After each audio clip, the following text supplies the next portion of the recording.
Disclaimer pala muna, bago natin simulan pala yung video. Yung mga pinapakita ko is all licensed. Nandito ako sa bahay mag-isa. Saka no bullets, no ammunitions shown in this video. Alright, magandang hapon. So, on today's video, mag-unbox po tayo nung kinuha natin sa, syempre, shoutout The Gun Store. Sir James, Ma'am Jo, saka yung mga staff nyo. Thank you very much. Talagang the best, the number one gun store sa Manila yan. The Gun Store. So, ito yung box. Ito yung box ng CZ Evo 3 S1. Tama ba? Tama. Evo Black. Ito na yung napakagandang Evo 3 S1. Ito siya. Diba? Napakaganda. Nga pala, sabi nila, pag kumuha kayo ng black, yung bat stock, kasama na. Pero yung ibang kulay, medyo mag-iintay pa kayo sa bat stock kasi hindi siya yata readily available. So, ito, foldable. Maganda dito. Yan lang. Parang dito on this side, meron siyang, ayan lang oh. Parang meron siyang dito. Dito siya. Sa magazine, sa magwell niya, dito siya nag-iipit. So, ganun lang. Maglalak na siya. And then, on this side, pag tatanggalin nyo yung, pag i-fold nyo, pindot lang, balik na. Diba? So, napakaganda. It comes with, ito yung stock niya. Meron siyang dalawang 20 rounder na magazine. Pag bumili kayo ng extra, yung 30 rounds is 5,995. Sabi nung, yung may video ko nun, nandito sa description, nung kinuha natin sa The Gun Store. Alam nyo, napakagaang nitong Evo na to. Kasi yung material na ginamit daw dito is fiberglass polymer. Fiberglass reinforced polymer. Yan. Tapos, isang maganda, yung kanyang safety is ambi. Left and right. Yan. So, napakaganda. And then, isa pa, magazine. Walang bala. Yung kaniyang tawag dito, mag-release, eto din, no? So, left and right. Pwede mong pindutin ng trigger finger, or pwede naman, pagka dito sa side na to, eject mo dito. Ayan. Or, yun nga, yung trigger finger, pwede mo siyang i-push, tanggal. Di ba? Ganda. Tapos, ambidextrous tong yan, no? Yung kaniyang safety. So, red sapphire, puti pagka safe. Di ba? Napakaganda. Charging handle nito is ito. Teka, ready muna natin. Napakaganda rin ang charging handle. Ayan. Ayan. So, pag naka-open bolt, ganyan siya. Pag nilagyan mo ng magazine, ito lang. Babalik. Parang, alam ko, nakikita ko to sa MP5 eh.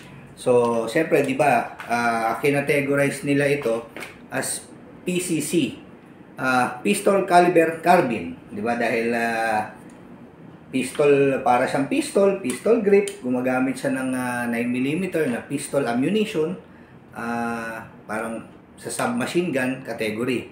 Pasok din siya, sabi nila, no? And then, isa pa, yung research ko dito, ang maganda daw na sight na ginagamit nila dito, yung sabi nila, the best is yung 3G-Con RMR. Yun daw yung magandang red dot na swak daw dito sa Evo. And then, meron din kaming video nito ni Boss Luis, yung sinut namin sa Magpantay Firing Range sa Malbar, Batangas. Yan, nandito rin yan sa description below. Hindi namimili ng bala. Reliable siya. Kahit daw buntis, kumbaga kahit anong reload, kinakain ito. Kumbaga, ipinuputok nitong CZ Evo. Kaya, very reliable. Since 2009, yung, alam ko, yung research ko, sinimula nila tong Evo, up to present. Talagang maraming gumagamit, maraming bumibili, magaang.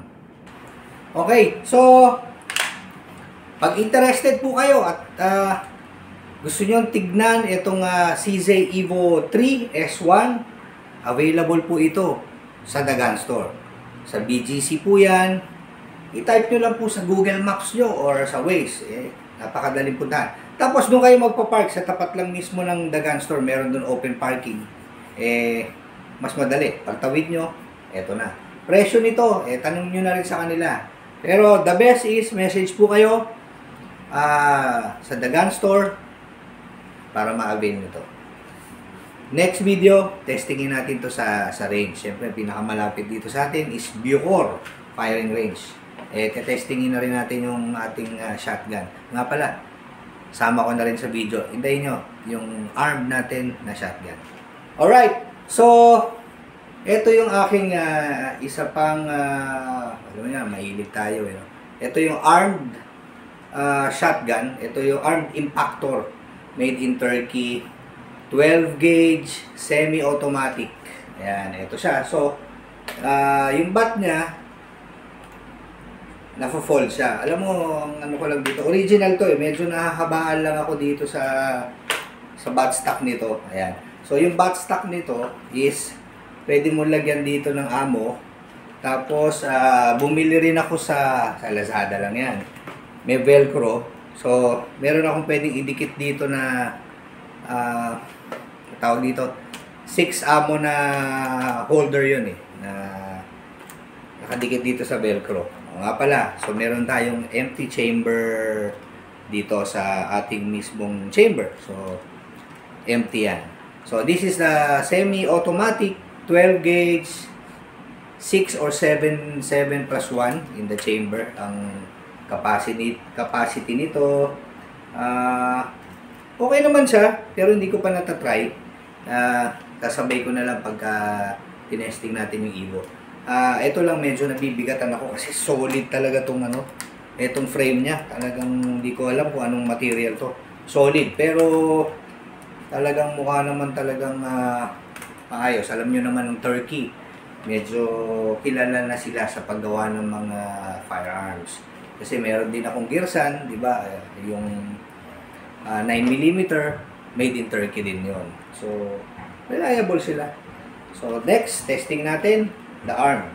Ayan kita nyo, medyo mahaba lang Plano kong palitan ng ng medyo maiksi na adjustable yung buttstock, yung parang AR, meron daw nun Pero, okay naman to, pag nakasling, medyo sakto lang.